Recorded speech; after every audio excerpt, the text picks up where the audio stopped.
লিখেছেন, আমি একজন স্টুডেন্ট, জাপানে পড়াশোনা করছি। জাপানে কালচার অনুযায়ী কারোর সাথে দেখা হলে বা কথা বলার সময় মাথা নিচের দিকে ঝুঁকানো লাগে। বিশেষ করে পার্ট টাইম জব করার সময় কাস্টমারের সাথে এভাবে কথা বলা বাধ্যতামূলক। মুসলিম হিসাবে আমাদের করণীয় কি?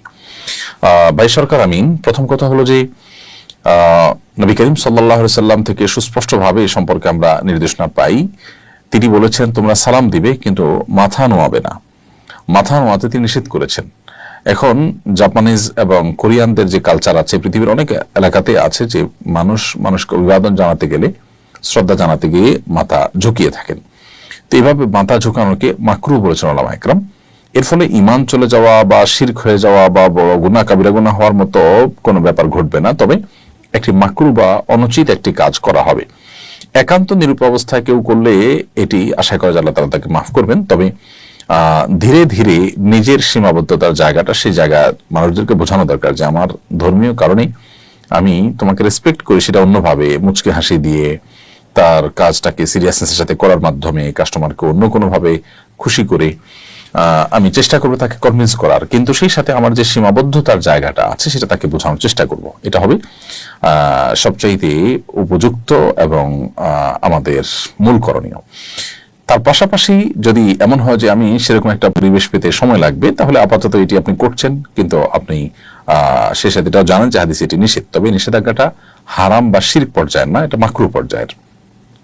আমরা অনেক প্রবাসী ভাইদের কথা জানি জাপান বা কোরিয়ার, যারা তাদের সেখানকার মালিক বা উপরস্থ কর্তা ব্যক্তিদেরকে তারা বুঝিয়েছেন তাদের সীমাবদ্ধতার জায়গাটা।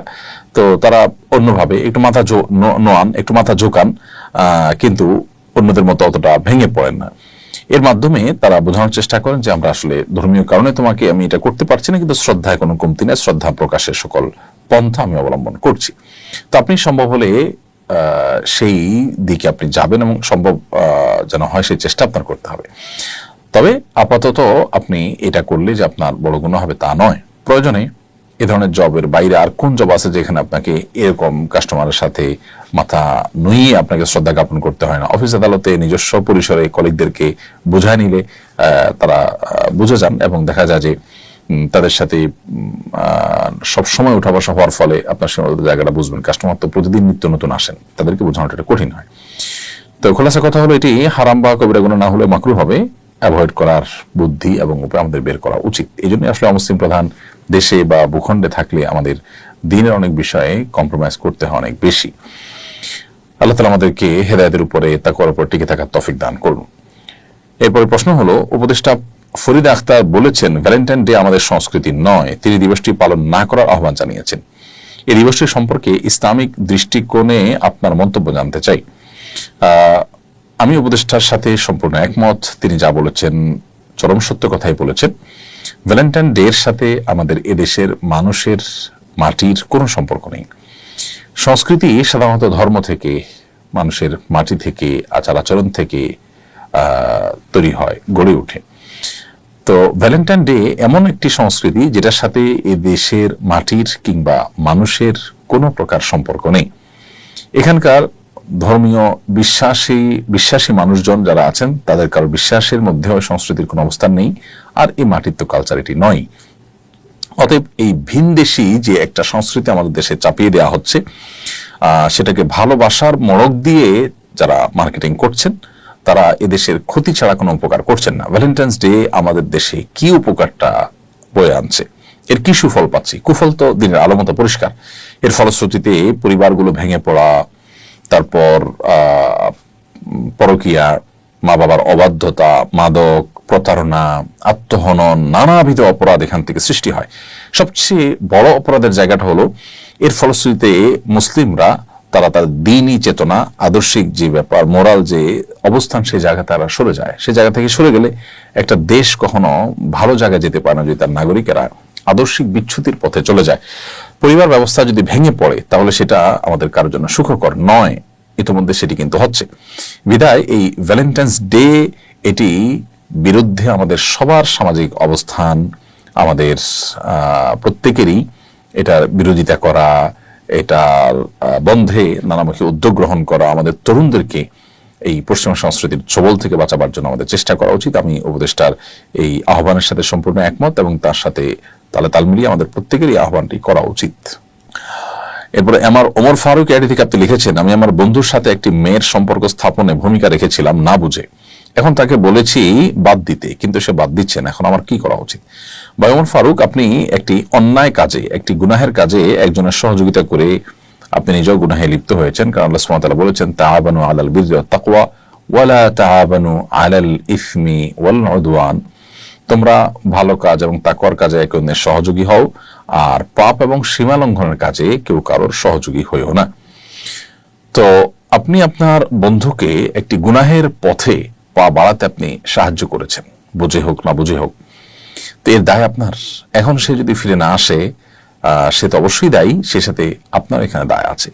আপনি তাকে ফেরাবার জন্য সর্বাত্মক প্রচেষ্টা, নানামুখী দাওয়াতি কার্যক্রম তার উপর পরিচালনা করা, বিভিন্ন লোকদেরকে অনুরোধ করে তাকে দাওয়াতি কাজ করা, তার জন্য দাওয়াতি প্ল্যান, আপনাকে প্ল্যান এ বি সি ঠিক করা, পাশাপাশি আপনি যে না বুঝে করে ফেলেছেন সেজন্য আল্লাহর কাছে অনুতপ্ত হয়ে মাপ চাওয়া দরকার। আপনি যদি মাপ চান, ইস্তেগফার করেন, তওবা করেন, আশা করে যে আল্লাহ তাআলা ক্ষমাশীল, তিনি আপনাকে মাফ করবেন।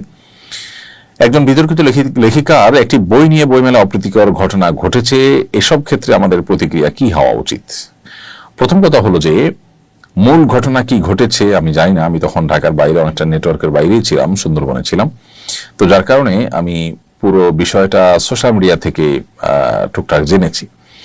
আমি দুটি ফুটেজ দেখেছি। একটি ফুটেজে আমি দেখেছি যে প্রকাশক তিনি যে সকল মাদ্রাসার ছাত্র এবং সাধারণ মানুষ, সেখানে কিন্তু মাদ্রাসার ছাত্রের বাইরেও সাধারণ মানুষ ছিল, তারা এসছেন, এসে তসলিমা নাসরিনের বই কেন রাখা হয়েছে সেটি জানতে চেয়েছেন। তসলিমা নাসরিনের কিছু বই নিষিদ্ধ আমরা জানি আমাদের দেশে, তো সেই জায়গা থেকে তারা প্রশ্ন করেছেন। তাছাড়া আমাদের সামাজিক অবক্ষয় হতে পারে সেই আশঙ্কা থেকে তারা হয়তো জানতে চেয়েছেন। তো তার বিপরীতে তিনি যে রিয়্যাক্ট করেছেন, যা বলেছেন এবং ছাত্রদের গায়ে হাত তুলেছেন, এটার ভিডিও কিন্তু দেখেছি। এরপর অবশ্য প্রকাশকের গায়ে হাত তোলার ভিডিও আমরা দেখেছি এবং প্রকাশক হেনস্থার শিকার হয়েছেন, তার মাথায় হেলমেট পরা, পুলিশের নিয়ন্ত্রণে যাওয়ার পরও এটি হয়েছে। তো মূলত এ ধরনের ঘটনা কেন ঘটে, আমরা যদি একটু গোড়ায় যাই তাহলে দেখতে পাবো যে আমাদের দেশে যারা চরম ইসলাম বিদ্বেষী বা মুসলিম বিদ্বেষী, এই মানুষগুলোর বই পুস্তক, তাদের লেখাজোখা আমাদের সমাজকে অস্থিতিশীল করে।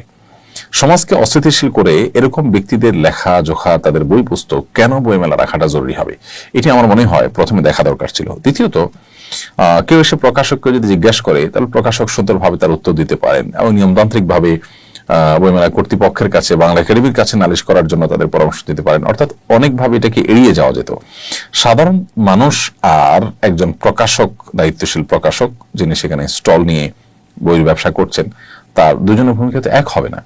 তার জায়গা থেকে তিনি যদি এটাকে মিনিমাইজ করার চেষ্টা করতেন বা বিনয়ের সাথে এটাকে ডিল করার চেষ্টা করতেন, তারপরেও ছেলেরা চড়াও হতো, তাহলে এখানে এক চিঠি আমি ছেলেদের উপরে দোষারোপ করতে পারতাম। কিন্তু সেটা হয়নি, বরং এখানে দেখেছি আমরা দ্বিপাক্ষিক আপনার হাতাহাতি ঘটনা ঘটেছে এবং শুরুটা করেছে প্রকাশক, আমি যতটুকু দেখেছি ভিডিওতে। যাই হোক, সবচেয়ে বড় কথা হলো যে এখানে এই বই রাখা হয়েছে, স্টল দেওয়া হয়েছে, এটা নিশ্চয়ই বাংলা একাডেমি কর্তৃপক্ষ জানেন। বাংলাদেশে আমরা জানি যে ফ্যাসিস্টদের দোসররা তারা বিভিন্ন জায়গায় রন্ধ্রে রন্ধ্রে তারা বসে আছে এবং তারা ইচ্ছাকৃত এসব ঝামেলাগুলো পাকাবার জন্য নানান ইস্যু তারা তৈরি করছে। তো এই বিষয়গুলো সরকারকে এবং সংশ্লিষ্ট মহলকে সর্বোচ্চ সতর্ক থেকে মোকাবিলা করতে হবে। তাহলে সেক্ষেত্রে সমস্যার আগেই সমস্যার পথ বন্ধ হবে। সমস্যা হলে তারপর আমরা সমাধান কি করবো সেটা চিন্তা করলাম, কিন্তু সমস্যা তো বন্ধ করার আগে থেকে বন্ধ রাখার সুযোগ আমাদের হাতে আছে। আমার মনে হয় সেই জিনিসটা খেয়াল করা দরকার। দায়িত্বশীল জায়গা থেকে ঘটনার আদ্য প্রান্ত ভালো করে জেনে তারপরে আমাদের মন্তব্য করা উচিত। এবং মাদ্রাসা শিক্ষার্থীদেরকে আমি বলবো যে তাদেরও নাহি আনিল মুনকার বা অসৎ কাজে বাধা প্রদানের এই কাজটি করতে গেলে হিকমার সাথে করতে হবে, বুদ্ধিমত্তার সাথে করতে হবে, কোথায় কতটুকু করা যাবে, কোথায় কোন অ্যাপ্রোচে কোন উপায়ে করতে হবে, এইটুকু সেন্স থাকতে হবে এবং সেই সাথে বিদগ্ধ বিচক্ষণ আলেমদের তত্ত্বাবধানে পরামর্শ নিয়ে কাজ করতে হবে। আমি জানি না মাদ্রাসার ছাত্র কিংবা সাধারণ ভাইরা যারা করেছেন এখানে কোনো আলেমের পরামর্শ নিয়েছেন কিনা, যেহেতু একটা দিনী বিষয়, দিনী চেতনা থেকে তারা করেছেন। আমার মনে হয় যে গাইডলাইন যদি ফলো করে করা হয় দায়িত্বশীল এবং বিচক্ষণ ওলামাদের, তাহলে সেক্ষেত্রে এ ধরনের পরিস্থিতিতে মুমিনরাই সুফলটা তাদের ঘরে তুলতে পারবে। বদনামটা তাদের ঘরে তুলতে হবে না। বিধায় আমাদেরকে একটু দায়িত্বশীল এবং সচেতন হওয়ার চেষ্টা করতে হবে। আমি তাদের প্রতি উদাত্ত আহ্বান রাখতে চাই। এরপর প্রশ্ন করে